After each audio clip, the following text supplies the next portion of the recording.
પાદરા તાલુકાના છેવાડાના ગામોમાં અતિશય ભારે વરસાદના કારણે ઢાંઢર નદીમાં પૂરની પરિસ્થિતિનું નિર્માણ થવા પામ્યું હતું અને સાદડ ગામ આખું પાણીમાં ગરકાવ થયેલ હોય. અત્યારે વરસાદ બંધ હોવા છતાં પણ હજુ પાણી ભરાયેલ હોય ત્યારે પાદરા તાલુકાના યુવા સેના દ્વારા તાત્કાલિક લોકોની સેવામાં છેલ્લા 3 દિવસથી યુવા સેના દ્વારા ફૂડ પેકેટ, નાસ્તો અને વઘારેલી ખીચડીની સેવા આપવામાં આવી રહી છે. લોકસેવક હાર્દિક પટેલ, કાર્તિકસિંહ પઢિયાર, બળવંત ગોહિલ સાથે પૂરી યુવા સેના પાદરાની ટીમ દ્વારા સેવા પરમો ધર્મને સાર્થક કરી લોકસેવા કરી રહ્યા છે. જય માતાજી.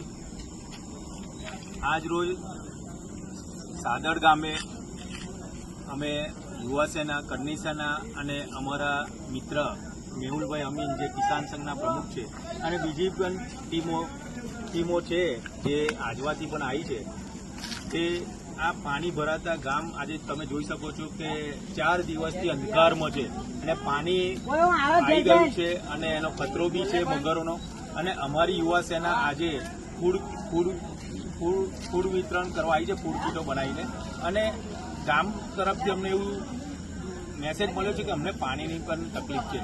તો અમારી યુવા સેના અને મેહુલભાઈના દ્વારા અને કરણી સેના દ્વારા અમે આવતીકાલે અમે પાણીની ટેન્કરો સાથે અમે આ ગામમાં આવવાના છે. અને હંમેશના માટે દિન દુખિયાને આવા સમયમાં, કપરી સમયમાં અમારી યુવા સેના હંમેશના માટે અમે આવા કાર્યો કરતી રહેશે અને અગ્રેસર રહેશે.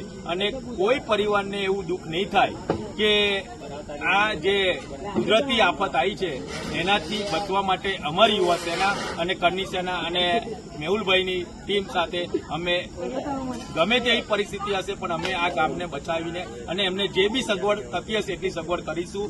અને હું બધા જે મંડળો છે, સેવાકીય મંડળો, એમને મેસેજ કહેવા માંગુ છું કે બધા એક સંકલ્પમાં રહે, બધાને એક કોન્ટેક્ટમાં રહે.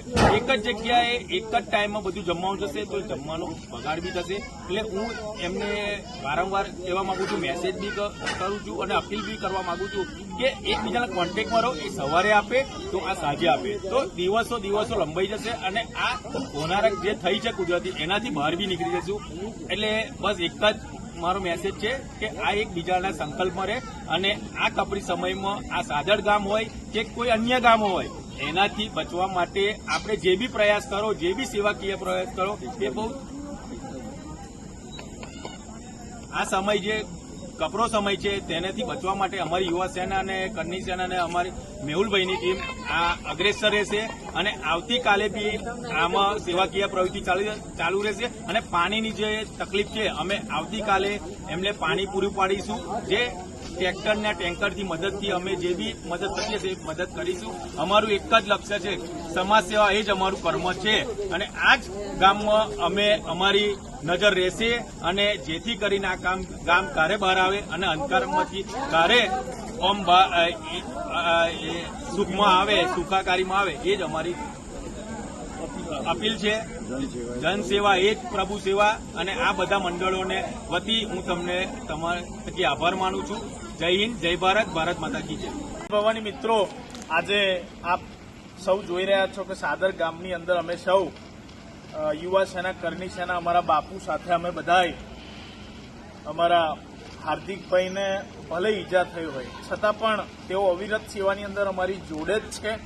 આપ સૌ જોઈ રહ્યા છો કે જે લોકો અત્યારે આ કપરી પરિસ્થિતિની અંદર અત્યારે ફસાયેલા છે, તમામ લોકોને અમે સૌ કેડ સમૂહના પાણીની અંદર સૌ કંઈક ને કંઈક અમારાથી બનતી જે પણ સેવા થાય એ તમામ સેવા કરવા અમે પણ કટિબદ્ધ થયા છે. તમામ જે અલગ અલગ સંસ્થાઓ દ્વારા, અલગ અલગ સંગઠનો દ્વારા અલગ અલગ જગ્યાએ સરસ સેવા કરવામાં આવે છે. પરંતુ ખાસ એક વાત કહેવા માંગુ છું કે એ સેવા વેચીને અલગ અલગ જગ્યાએ અલગ અલગ કરવામાં આવે તો મજા આવે કે જેથી કરીને જમવાનું પડી ના રહે, તમામ લોકોને જમવાનું મળે. પાછલા ગામ હોય છતાં એમને બધાને જમવાનું મળે. આપ સૌએ સેવા સરસ કરી છે અને જોરદાર સેવાને સલામ કરીએ છીએ અમે સૌ. અને જ્યાં પણ જરૂર પડે ત્યારે યુવા સેના, કરણી સેના અમે સૌ, અમારી સમગ્ર ટીમ, અમારા બાપુ સાથે અમે સૌ આપની સાથે હર હંમેશા માટે દિન દુખિયાની સાથે હંમેશા યુવા સેના ગુજરાત હંમેશા રહેશે, કરણી સેના હંમેશા રહેશે. આપ સૌ જાણો છો એ પ્રકારે કે અત્યારે કપરી અનહદ પરિસ્થિતિ છે, તેમાં અડીખમ અમે સૌની સાથે રહીએ છીએ. જય માતાજી, જય ભવાની.